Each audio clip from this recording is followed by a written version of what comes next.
Hello,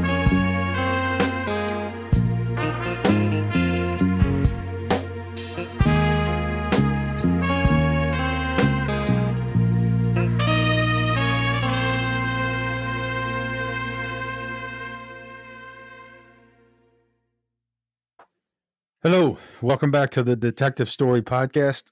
I'm your host, Mike Hammond. Thank you for checking back in. I really appreciate it. Today, we're going to be stepping outside the box a bit to delve into some recent local Chicago events that came up in discussions this week. But before I get into that, I want to plead my case from the last episode, say that I know the difference between an acronym and a synonym. Sometimes I just get a bit ahead of myself. But it's always good to have a friend remind me, because my deceased mother, who was a 38-year school teacher, would have had a fit. That said, back to the episode for today.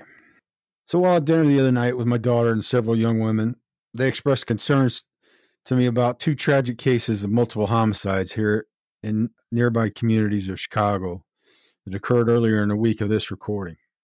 In fact, one of the ladies had been present at one of the scenes right after it occurred.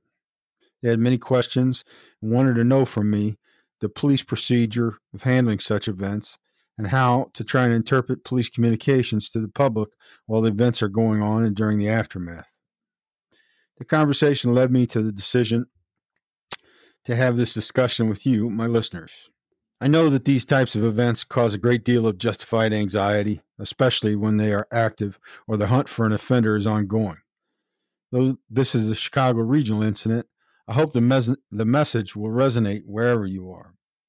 Before we dive in, I want to express my deepest condolences to the victims and their families affected by these tragedies we'll be discussing today, and both the communities of Tinley Park and Joliet, Illinois. It's never an easy thing to grapple with the aftermath of such senseless violence. The stress can be immediate and or delayed in a variety of ways. Additionally, I want to point out that the details of the events described in today's episode may be upsetting to some viewers. There are detailed descriptions of violence, death, and domestic violence. If those issues are uncomfortable for you, please be advised that they will be discussed and proceed cautiously in listening to this episode. My goal is to answer some of the questions posed to me and explore the role of a homicide detective and the departments they work for in these situations, the challenges faced, and how you, as a listener, can play a part in community safety during ongoing investigations. To be clear, I have no firsthand knowledge of these cases that happened this week, and I've not spoken to the law enforcement agencies involved. All my information gained here is from open source or based on my own life experience. Let's start with what happened. At 11:20 a.m. on Sunday, January 21st, 2024, in Tinley Park, Illinois, a southwest suburb of Chicago, a subject named Mahir Qasim, a 63-year-old father of five, by his own admission to police, shot and killed his 53-year-old wife, his twin daughters, both 25 years old, a younger daughter who was 24. Police report that his wife was shot 5 times, and each of the daughters was shot twice. Also in the residence at the time was his 19-year-old son, who, thankfully, emerged physically uninjured. The son was able to tell the police what he had witnessed after being awoken by the first gunshots, and then telling the police that he saw his father shoot the rest of his family. Mahir Qasim himself made a 911 call and then waited for police to arrive. He was taken into custody without further incident. Why he killed his wife and 3 daughters and left his son unharmed is as yet unknown to me. But what is known is that later that same day, at approximately 4:15 p.m., about 20 miles from Tinley Park in Joliet, Illinois, a man unloading groceries from his vehicle was shot by a subject who drove by in a red Toyota Camry. The victim was shot in the leg but survived the injury. About 10 minutes later, however, a 28-year-old man of Nigerian heritage was shot in the head and killed a few blocks away from the first scene. Law enforcement subsequently identified 23-year-old Romeo Nance as the suspect in the two shootings and went to his known residences to attempt to locate him. Nance could not be found, but when they observed signs of disturbance at the first house, police made entry and found 5 of Nance's family members dead from gunshot wounds. The police then went to a second residence known for Nance and found 2 more of his family members also dead from gunshot wounds. In total, Nance's mother, aunt, uncle, brother, 3 sisters were discovered murdered. Police then began a manhunt for Romeo Nance for questioning in the 8 murders and alerted the community of the situation. About 24 hours, though, Monday night, January 22nd, at 8:30 p.m., federal agents and local police discovered Romeo Nance in his vehicle, now with stolen Texas license plates attached, in the small town of Natalia, Texas, in Medina County, just southwest of San Antonio and some 1,200 miles from Joliet. It is reported that as agents and officers approached Romeo Nance, he turned a weapon on himself and took his own life. Where was he headed? What was his motivation for all this? Maybe further investigation will determine that. As yet, it's not known. I'll say I have spent some time in Texas, and just looking at the map and direction that he likely went, he may have been headed for the Mexican border, as he was kind of in a straight line with the Eagle Pass, Texas, Piedras Negras, Mexico border crossing. So maybe that was his plan. At this point, it's all a guess, so we'll leave it to the detectives. So 2 similar, but yet very different series of events. In very close proximity, both horrifying and tragic, and nearly happening at the same time. Also, both qualifying as what we would refer to in law enforcement as heater incidents, a generic kind of term to let everyone know that it's all hands on deck. In a detective division, that means that all available personnel are to make themselves available on the scene or in the office unless tied up otherwise on another critical or time-sensitive issue.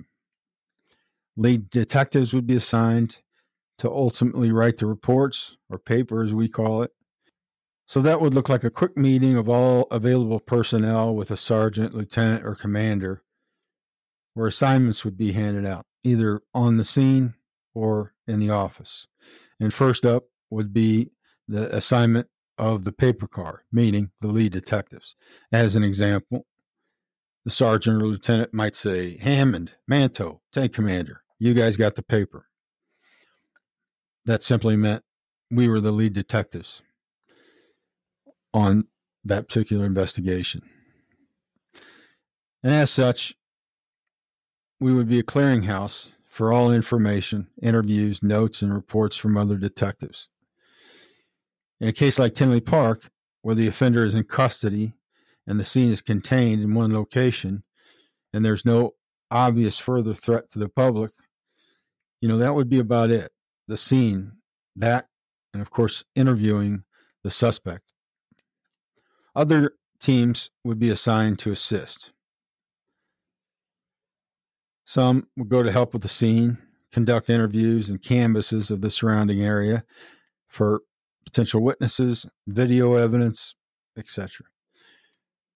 Other detective teams would be assigned to go with the victim's body, to the hospital or to the medical examiner's office. Their responsibility would be to safeguard the bodies for evidence control, but also to note visible injuries and note the time of pronouncement, which is the official time that the victims are pronounced dead by a doctor or medical examiner. Official. They also might be charged with determining the identity or the next of kin of the victim if it's not known. In the case of Tinley Park, that's not going to be the case. They were known at the scene. As lead detective, then, we would, beyond the interviewing of the suspect who's in custody, we would meet the crime lab personnel on the scene to make sure the scene was documented by photograph and video, all these things that our crime lab personnel are well versed in, but we need to make sure happens as we determine it necessary. And all pertinent evidence is documented and recovered. You know, all the stuff you've probably seen in TV and movies. The only main difference is that in real life, it can take hours or days to process a scene of that magnitude. Ultimately, then after the scene is handled and the interviews have been completed and all notifications made, we would be responsible for preparing the case for charging and prosecution of the offender with the state's attorney's office. Now, I'm shortening this a bit in the interest of time, as there is so much work that goes into a case of that magnitude with so many victims that is sometimes a multiple week investigation as you try and sort through everything. But that's the basics of that controlled environment type of incident where your offender is in custody almost immediately. The Joliet series of events is a much different type of response. In that case, there would be multiple scenes, victims at different locations, and an offender who is not in custody and a genuine potential threat to the public. Not by definition an active shooter, maybe, but most certainly an active threat to the community. So from a homicide detective perspective, it's just a totally different response. We have multiple teams assigned to the different scenes, and they're there to complete a multitude of tasks. Of course, the crime scene still must be protected, processed, and the victims and witnesses interviewed, at least the surviving victims, obviously. The deceased bodies must be secured, as I described above. On top of those typical scene tasks, there would be multiple detectives assigned just to locate and, identify and locate the offender, as it is an ongoing threat to the community type of situation. So that's kind of a description of what it would look like for a homicide detective like me. But what are the questions about the department's interaction and communication with the public, as the ladies had asked me? What is going on at a higher level, and how should messages be interpreted if you're part of the community that's directly affected? For a far better description of that, I called a close friend of mine who, in the time I knew him, while I was working, rose from being a brand new patrolman on the west side of Chicago to one of the highest ranking members of the department. A rare guy that was the same person as a top level boss that he had been as an officer on the street. I'll say as a side note here that in our world, the best compliment that you can get from your peers was for someone to say that you're the real police. So if you don't know a high-level boss shows up on a scene, but you know somebody that you trust and you've worked with, and they say, that guy was the real police, meaning, back when he's a patrolman, it's a comforting acknowledgement that you know that they have some idea of what they are doing. Even more unusual and impressive is when someone you know and trust tells you a boss is the real police, meaning they may have rank, but they're going to be there beside of you, and they're going to go through the doors with you. Just so you're aware, this boss, and admittedly a close friend that I talked to for this interview, was the real police from the day I met him until the day he retired, no matter what rank he rose to. Though he is retired, he's still working in a sensitive position so I'll hold back on naming him. I hope you'll forgive me that those decisions. You've heard me talk about them. I don't do it to be coy or dramatic. It's just I think the right thing to do. So I posed to him the questions that the young ladies had put to me, and he gave me the following information from his perspective. And I'll tell you as he told me. A couple of things to note first. Like me, he had no personal knowledge of these incidents in Tinley Park and Joliet, nor had he spoken to any police involved.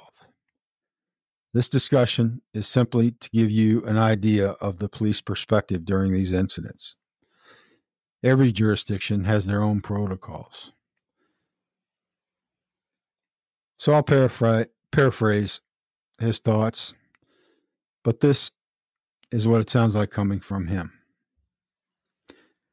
In an active shooter or active threat situation, like happened in Joliet this week, I would know that the detective division is doing their thing and handling the scene and are at the forefront of identifying and trying to locate the offender and end the threat. My job as a boss is to make sure that they have all the support and resources that they need. If SWAT is likely needed, as an example, I call the SWAT commander and have him muster his teams and be ready or en route if they aren't already. Those guys are very good. If they need eyes in the sky, I get our CPD helicopter in the air. And potentially, if the suspect is very mobile across large areas, I'll call the state police and ask them to get an airplane up in the air. In general, whatever resources are necessary, I'm there to try and facilitate. There would be a great deal of police officers assigned to different parts of the event, so I'd need to ensure that they were properly assigned and supporting the investigative units in the most effective way possible, so everybody's working towards the same goal and not over each other. Additionally, I would potentially be reaching out to federal agencies and other municipalities to make sure they are aware of the incident and to request their resources if necessary.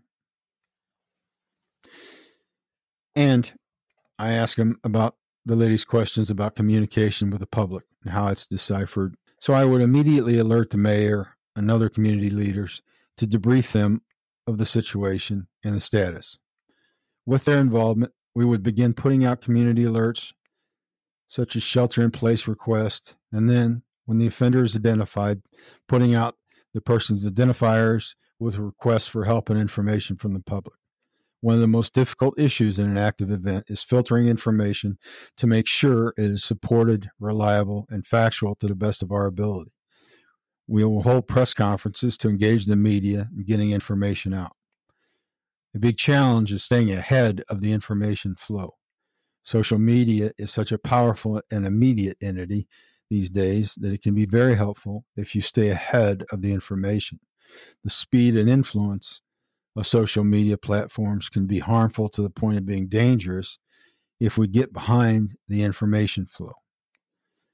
As in the case of the situation in Joliet, once they have solid information that the offender has fled the jurisdiction, then the focus shifts from the immediate threat to the local community to a manhunt and alerting other jurisdictions of the threat potentially headed their way. In the Joliet case, it would be my guess it was things like phone records, plate readers, public video cameras, and like that gave indication that the suspect had fled the area. The gap sometimes created in that shift of focus can be confusing at times for the public, as it seems that the information flow has slowed or ceased. We try to avoid that by lifting the shelter-in-place orders and the like. We always have to be mindful of the integrity of the investigation. So I understand how it can seem like the department is holding back or not communicating enough information. So the boss and I talked about this for some time. Those are some of the highlights that we touched on. One of the issues that we noted was what an outstanding job both the Tinley Park and Joliet police departments and their civic leaders had done, in our opinion, in these cases. If you think about it, in the two communities, over the course of roughly 24 hours, they dealt with a combined 12 murders and had both suspects accounted for one in custody, and one located and deceased by his own hand 1,200 miles away. It's just one of those scenarios where, as horrible as it was, it could have been significantly worse. So I really appreciate the boss spending time with me for this show and giving us his insight. But let's talk about how all this information can be used by you. Political ideologies aside, we all like to hope that we nor our loved ones will ever have to be confronted with these situations. But hope isn't preparation, right? One of my favorite mantras is a Chinese proverb. It is better to be a warrior in a garden than a gardener in a war. It's true, right? Or, as the Boy Scouts would say, be prepared. Give some thought to your daily movements and how to react and have a plan should something happen. You don't have to start a YouTube channel here on surviving zombies. Just give it some thought every day. Think about your escape routes wherever you are. The run, hide, fight philosophy is good to familiarize yourself with.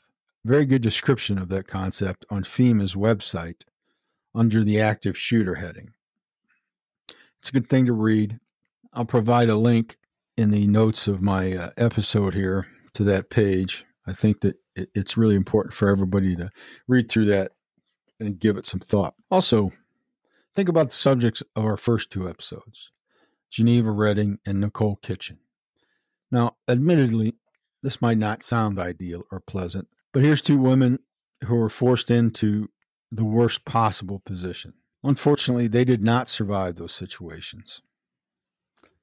But I'll say once again, they fought. In the end, isn't that the best you can hope for in the worst case scenario? I know it sounds bleak, but just think about that. Are you going to fight? How are you going to deal with something if it comes your way? Through their actions that they didn't survive, they still created situations where their attackers are no longer a threat to anyone. Decide today that you will be Geneva Redding if someone puts you in a corner. You know what I mean?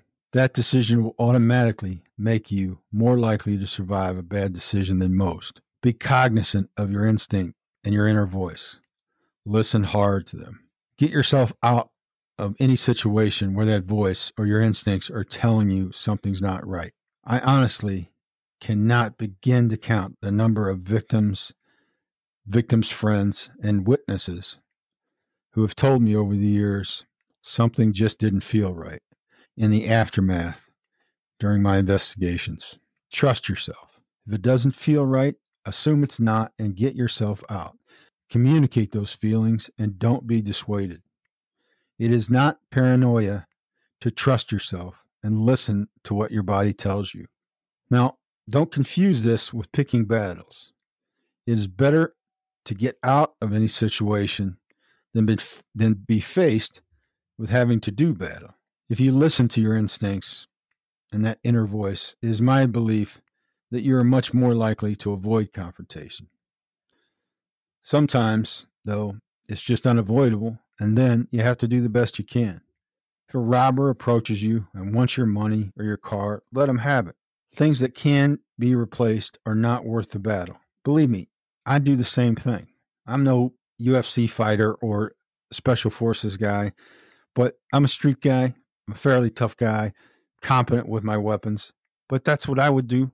I'm not going to get in a battle that's unnecessary. You want my car? Take it. It's just my life experience and belief, though, that you should never count on the mercy of your fellow man. Give them the opportunity to take what they ask for and leave with it if you're confronted. And then report it to the police, your insurance, and count it as a win. Anything you walk away from is a win. If, however, they are not satisfied by just taking your belongings and your instincts, and your voice tells you they mean harm, then remember, Miss Geneva Redding, be safe, be smart, and then be fierce if that's all that is left to you. And another note with that, it's my personal opinion that anyone who enters your home while you're there must always be considered a direct threat. Again, never assume mercy in your fellow man, especially if they've made entry into your home when you and your family are there. treat that situation accordingly and immediately. But we started this episode talking about 2 incidents that were steeped in domestic violence and more. So let's circle back to that. If you find yourself in a situation where there is an active threat going on, help the police by doing as they instruct. I realize it'll be tough to shelter in place if your kids or loved ones are not with you. Just remember that very likely if your kids are in school, the police department very likely already has the schools secured and locked down. So your children very much likelier to be safer there than out on the street or you trying to get them and get them home. If you need to, call the school and make sure they are aware, but then listen to their instructions on how to safely pick up your child, as they will be coordinating with police to schedule pickups when it is deemed safe and can be organized in a safe manner. Now, again, I realize I can just feel my listeners out there saying, oh yeah, well, okay, so what about, active shooters in a school, the most terrifying of all things? Well, I'll tell you, it doesn't really change. If the police are doing their job, and unfortunately, I can't sit here and tell you that the police have actually done their job in every police shooting in this country, and it's a damn shame and it causes me a lot of pain to admit that, but it is true and I can't deny it. But it doesn't change. What you hope for is a situation like those 2 brave young police officers in Nashville who went in immediately and unfortunately weren't able to save everybody, but stopped that threat and stopped it quickly. Hopefully going forward, all policemen have that message and will get it. But the truth is, what I just told you stands. Going there, causing chaos, interrupting, will not help. It just won't. I'm sorry to say that, but you have to trust the police to do their thing. That's what they're trained for, and that's what they have to do. They have to. It's their responsibility. If they don't, they're not doing their job. That's just that. Beyond that, and during an ongoing incident, report any suspicious activity you see to the police. Yeah, you might think, and you'd be right, that the police will be inundated with calls, but dispatchers are amazingly capable of deciphering potentially legitimate information. So just call it in and let it decide. Don't be the person that sees something important and is afraid or says to yourself, it's probably just my imagination. Again, do what your instincts tell you. And next, and mentioned by the boss, stay off your social media feeds while these situations are active. Especially do not feed into opinions and theories there. It not only causes you undue stress, it can hurt investigation and sidetrack resources that are desperately needed elsewhere. Stick with the information flow from the police or your local community leaders until the threat is passed. Once again here, I know many of you out there rolling your eyes right now and saying out loud probably, oh yeah, trust the government. Yeah, okay, I'll admit I'm with you on this. Trust but verify, right? I get it. In fact, I've said for years, it's okay to believe your mother loves you, but if you're smart, check it out anyway. That's the mind of a warped old homicide detective.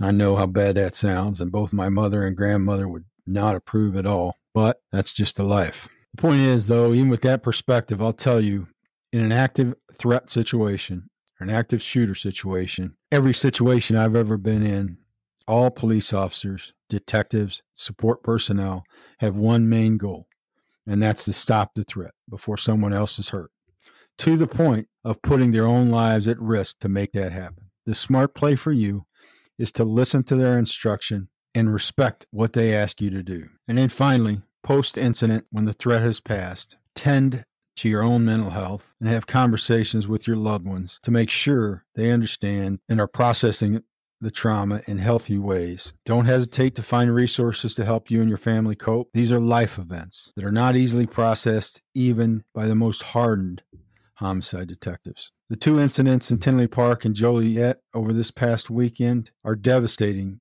for the families involved, the community, and all of the first responders that had to deal with the carnage. It leaves a mark on everyone, I can promise you. Of note to me, I heard the Chief Deputy of Criminal Investigations for the Will County Sheriff's Office during a press conference say that we may never know the motive behind the attacks in Joliet. I will tell you, with my ear, it was not a statement of surrender by him, because he and his men will work many long hours in the weeks ahead trying to figure out what led Romeo and Nance to commit these murders. It's a burning question that drives you as a homicide detective. And I'll tell you, one of the most difficult parts of the job is coming to the understanding that there will be questions that you just will never get answers. I could feel the chief deputy expressing that realization to us and likely to himself, but the work goes on nonetheless. Now, let me say, for all the police officers and law enforcement agents who worked on these cases, from Tinley Park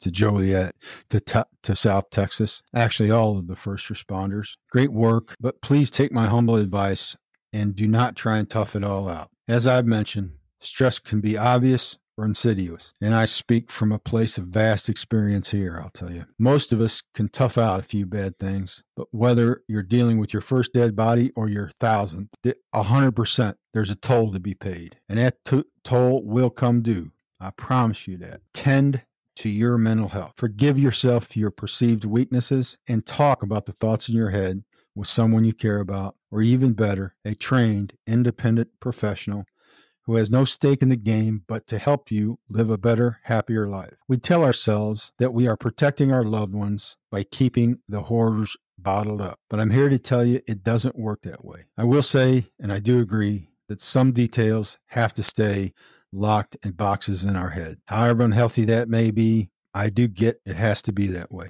Some horrors just need to be kept. But when you won't tell the people in your lives, in our lives, that we are hurting and that we saw the worst thing imaginable at work today, we're not protecting them. We are making them feel unworthy, untrusted, and thereby unsafe. Isolating yourself on an island of trying to cope with all that you deal with anyway, is a slippery slope that many of us do not recover from. Please don't put yourself in that position. Do it as a personal favor to Mike Hammond, and I will consider it as such. So I spoke directly to law enforcement personnel as I know the weight that they carry. But that advice goes for everyone listening to this show. As an example, I hope 2024 will be a great year for all of you. But let's be honest, it's an election year, and even in the best of times, election years are a pain. This one shapes up to be a doozy. Try not to let the stress of it, or anything for that matter, election or not, anything in your life, take away from your ability to see beauty and feel joy. If it all feels like too much, I promise you, you're not the only one. Reach out for the people in your life that you trust and talk about it. Don't shoulder your burdens alone. I can't stress this enough. Put aside whatever notions you have and reach out to a professional therapist or a group. Another Hammond mantra, and I've got 1,000 of them because my grandmother taught me well, just to think about and keep in mind. If you let all the pain in the ass people in the world rob you of your happiness, then they win. Don't give them that satisfaction. Also, listen to a lot more John Prine. That's my advice anyway. Here endeth the lesson, as Sean Connery would say. I think I've covered everything I meant to today. I know it's a little different than the first episodes, and we'll get back to murders and talking about victims. I just thought as this came up, we'd address it as it was current, and I know it's on a lot of people's mind. If you have questions or concerns that I didn't cover today and you'd like to talk about or ask about, please feel free to reach out. My email is mike@detectivestory.net. That is my name, Mike, M-I-K-E, at detectivestory, one word, .net. I'm always open to questions, comments, beefs, whatever you got. Finally, if I may, I would like to dedicate this episode to my friends Billy and Sue Ruck, two fantastic detectives and even better people. We lost Billy a while back, and I miss being able to talk to him, hear his laugh, and share our warped-ass sense of humor. Sue, you're always in my thoughts, and I hope that you continue to squeeze as much joy out of this life as possible. You deserve it. So that is it for today's episode. If you're enjoying the podcast, please give us a download, a like, leave us a review. It helps us move along. So until next time, stay safe and watch out for each other.